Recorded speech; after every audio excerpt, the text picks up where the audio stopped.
नमस्कार, 5:25 खबरों में स्वागत है आप सभी का। मैं हूं आपके साथ छाया चौधरी। तो इस बुलेटिन में दिन भर की टॉप 25 न्यूज में आपको बताऊंगी। फिलहाल शुरुआत करते हैं हेडलाइन के साथ।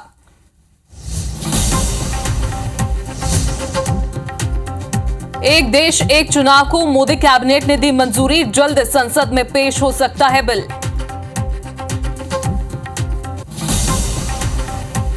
सरकार के 1 साल होने पर सीएम डॉक्टर मोहन यादव ने पेश किया रिपोर्ट कार्ड, कहा कृषि, पर्यटन और रोजगार के क्षेत्र में तेजी से हो रहा काम।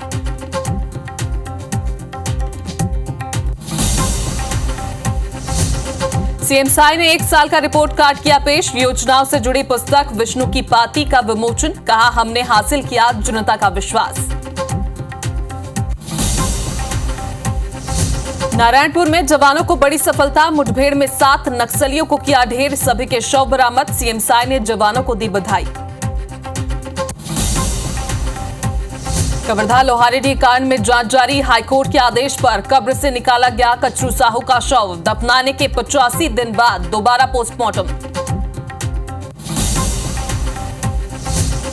और दमोह में दलित समाज के दूल्हे से मारपीट, गांव के दबंगों पर लगाया आरोप, बग्गी से बारात निकालने से थी नाराजगी, मारपीट में 3 लोग हुए घायल।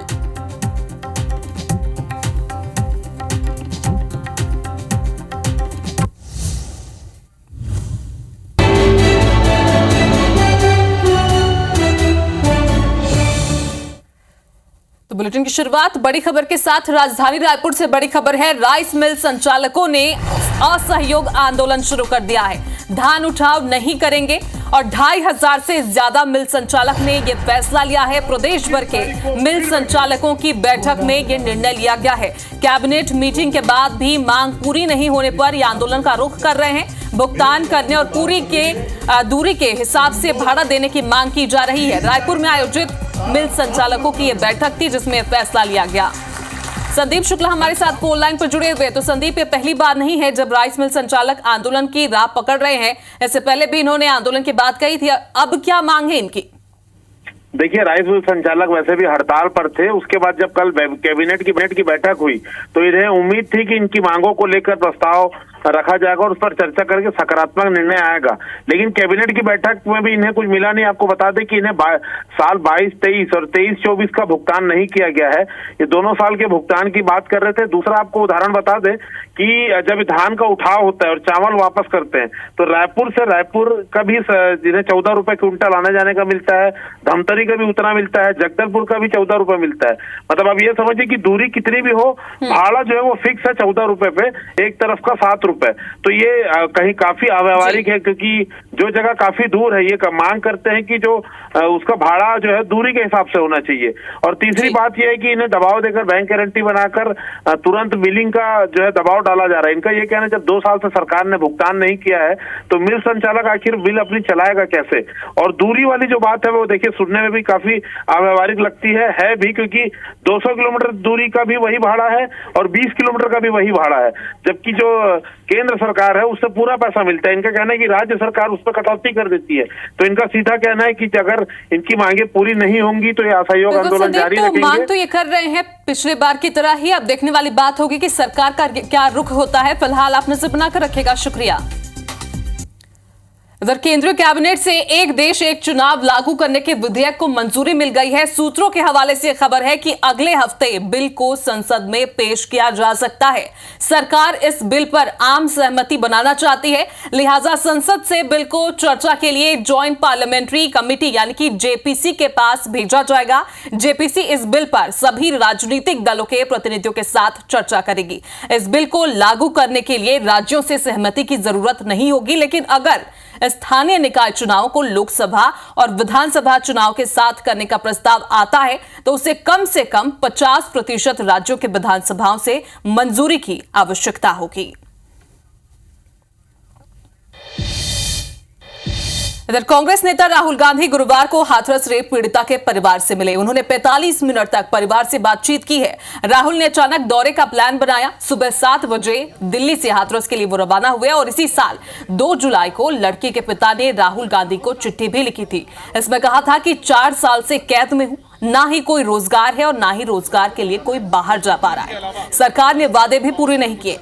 हाथरस में 4 साल पहले 14 सितंबर 2020 को दलित युवती के साथ दरिंदगी हुई थी। 29 सितंबर 2020 को युवती ने दिल्ली के सफदरगंज अस्पताल में दम तोड़ दिया था।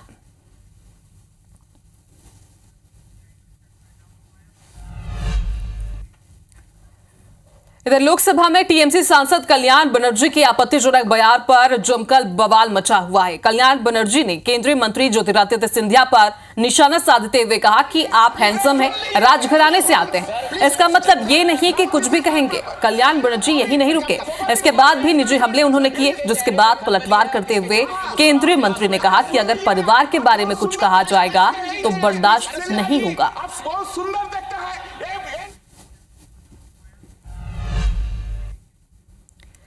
तो बयानबाजियों का दौर जारी है। अब एक सुर्खियों में रहने वाली खबर की बात कर लेते हैं। अतुल सुभाष सुसाइड केस में बेंगलुरु पुलिस के जौनपुर के लिए वो रवाना हो गई है, लेकिन उनके पहुंचने से पहले ही सुसाइड कराने वाले एआई इंजीनियर अतुल सुभाष की सास और साला घर छोड़कर भाग गए हैं। देर रात तक 12 बजे इंजीनियर की ससुराल के घर के बाहर मीडिया कर्मियों का जमावड़ा रहा। जैसे ही मीडिया कर्मी वहां से हटे, बुधवार रात 1:30 बजे सास निशा और साला अनुराग सिंघानिया ने घर पर ताला लगा दिया। गली से भागते हुए सास मेन सड़क पर पहुंची और बेटा बाइक लेकर वहां खड़ा हुआ था। और पूरा इस मामले के बारे में पूरा आपको बता दें कि पूरे केस में अतुल ने अपने ससुराल वालों पर प्रताड़ना का आरोप लगाया है। पुलिस ने 4 लोगों पर एफआईआर दर्ज की है।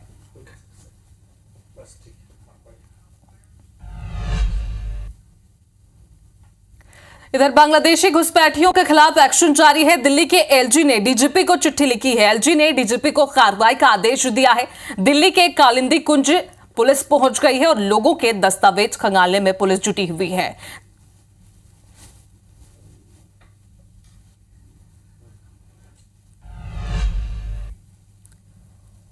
इधर खबर दौसा से, जहां पर बोरवेल में गिरे 5 साल के मासूम की मौत हो गई। इलाज के दौरान मासूम की मौत हुई है। 57 घंटे के बाद बोरवेल से मासूम को बाहर निकाला गया था। बीती रात 11:45 में मासूम का रेस्क्यू किया गया, उसे बाहर निकाला गया। देसी जुगाड़ से मासूम का रेस्क्यू किया गया था और सोमवार को दोपहर 3 बजे ये जो मासूम है वो बोरवेल में जा गिरा था। 147 फीट की गहराई में मासूम फंसा हुआ था। 160 फीट गहरा ये बोरवेल जिसमें मासूम गिर गया था, जिसका रेस्क्यू किया गया। फिलहाल 5 साल के मासूम को नहीं बचाया जा सका।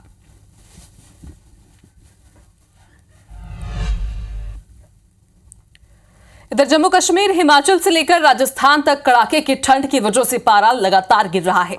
जम्मू कश्मीर, लेह लद्दाख और हिमाचल में खास तौर से जमकर बर्फबारी हो रही है।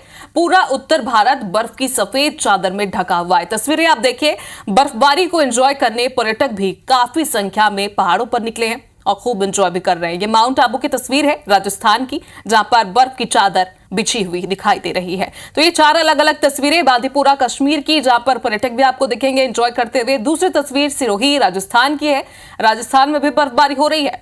वहीं तीसरी तस्वीर दिल्ली की, जहां पर कुछ भी नजर नहीं आ रहा है, विजिबिलिटी काफी कम हो गई है। मुंबई की चौथी तस्वीर, जहां पर विजिबिलिटी दिल्ली के मुकाबले काफी कम नजर आ रही है।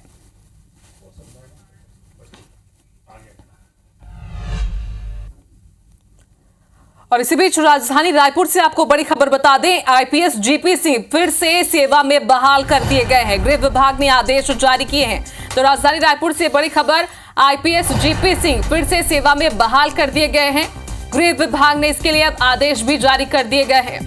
तो इससे पहले भी यह मामला लगातार सुर्खियों में था और ये संभावना जताई जा रही थी कि उनकी सेवा बहाल कर दी जाएगी। अब देखिए बड़ी खबर निकलकर सामने आ रही है, जहां पर आईपीएस जीपी सिंह फिर से सेवा में रहेंगे। उन्हें सेवा बहाल कर दिया गया है। गृह विभाग ने आदेश भी जारी कर दिया है। तो छत्तीसगढ़ और मध्य प्रदेश में बीजेपी सरकार के आज 1 साल पूरे हो रहे हैं। छत्तीसगढ़ के मुख्यमंत्री विष्णुदेव साय और मध्य प्रदेश के मुख्यमंत्री डॉक्टर मोहन यादव ने अपनी सरकार के 1 साल का रिपोर्ट कार्ड पेश किया और सरकार की उपलब्धियां जनता के साथ रखी हैं।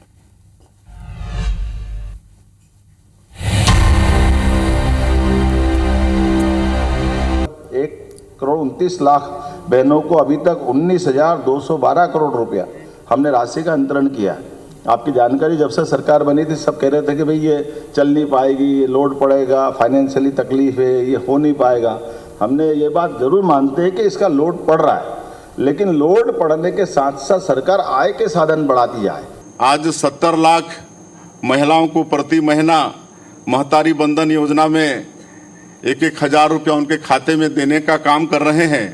अभी तक 10 किस्त दे चुके हैं और कुल 6,530 करोड़ रुपया उनके खातों में महतारी बंधन योजना में भेजने का काम हमारी सरकार ने किया है। आपकी सरकार आपके द्वार, ये नीचे तक ले जाने का कंसेप्ट है, क्योंकि जनता के हित का संकल्प कर लिया है तो जनता के हित जब तक जनता तक नहीं पहुंचाएंगे तो उसका समाधान नहीं होगा। डबल इंजन की सरकार है, इस कारण भी इन क्षेत्रों में प्रदेश को लाभ हो रहा है। अंबिकापुर में हवाई अड्डे का इनॉग्रेशन हो गया है और बहुत जल्दी इसी महीने वहां पर फ्लाइट भी शुरू होने वाली है। इधर राजधानी रायपुर से खबर है, नेता प्रतिपक्ष डॉक्टर चरणदास महंत का बयान सामने आया है। नक्सल अभियान को लेकर उन्होंने तंज कसा है।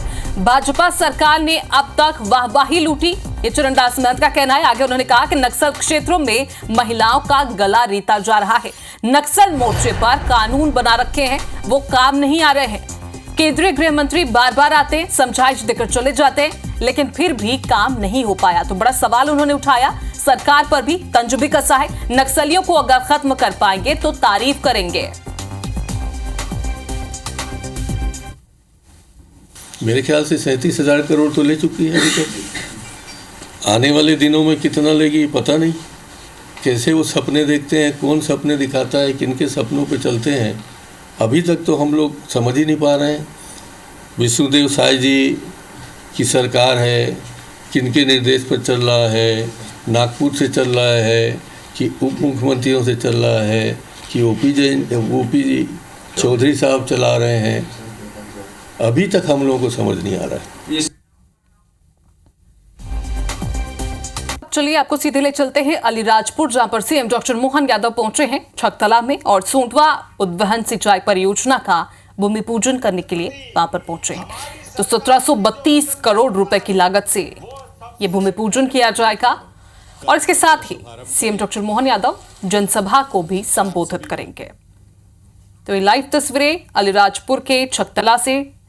अलीराजपुर को एक और बड़ी सौगात आज जो सीएम डॉक्टर मोहन यादव देने वाले हैं, सोंडवा उद्वहन सिंचाई परियोजना, ताकि आसपास के क्षेत्रों को इस परियोजना से लाभ मिल सके, जो कि मध्य प्रदेश के विकास के लिए लगातार यादव सरकार लगातार ये नए नए उद्घाटन काम किए जा रहे हैं मध्य प्रदेश को नई राह पर ले जाने के लिए। और इसके साथ ही सीएम डॉक्टर मोहन यादव यहां जनसभा को भी संबोधित करेंगे। फिलहाल ये लाइव तस्वीरें मंच पर पहुंचते हुए अभिनंदन करेंगे।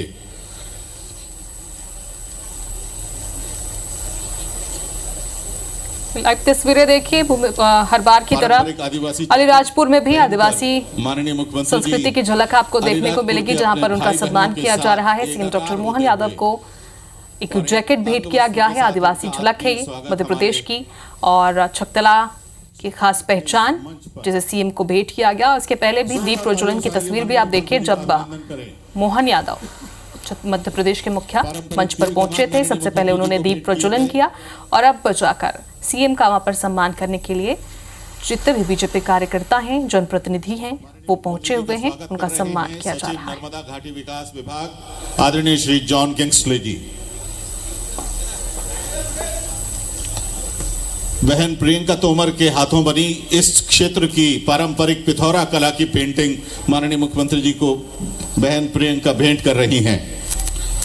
हमारे स्थानीय श्री नागर सिंह जी चौहान के साथ हमारे यहाँ मौजूद जिला भाजपा अध्यक्ष श्री संतोष मक्कू परवाल जी, श्री नरेंद्र जी मौर्य जिला महामंत्री, श्री विक्रम सिंह जी भैड़िया जिला अध्यक्ष अनुसूचित जनजाति मोर्चा, श्री गोविंद अवास्या मंडल अध्यक्ष छकतला, श्री गुरसिंह जी करेश पूर्व मंडल अध्यक्ष, श्री दल सिंह भैड़िया जी सरपंच, श्री राहुल भैड़िया जी और श्री अर्जन भाई यहाँ पर माननीय मुख्यमंत्री जी का स्वागत करेंगे। पारंपरिक रूप से एक बड़ी माला से और उसके बाद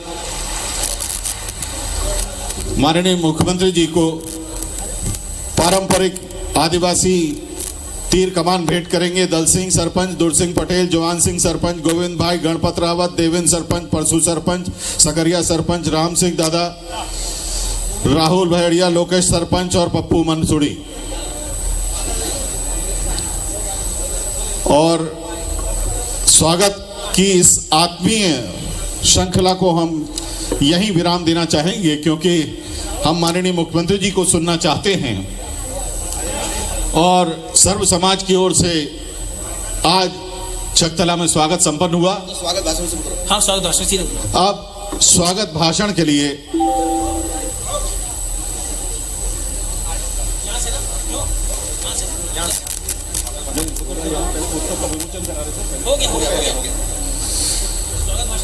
आदरणीय श्री संतोष मग्गू परवाल जी, जिला भाजपा अध्यक्ष से निवेदन है कि आप स्वागत उद्बोधन दें।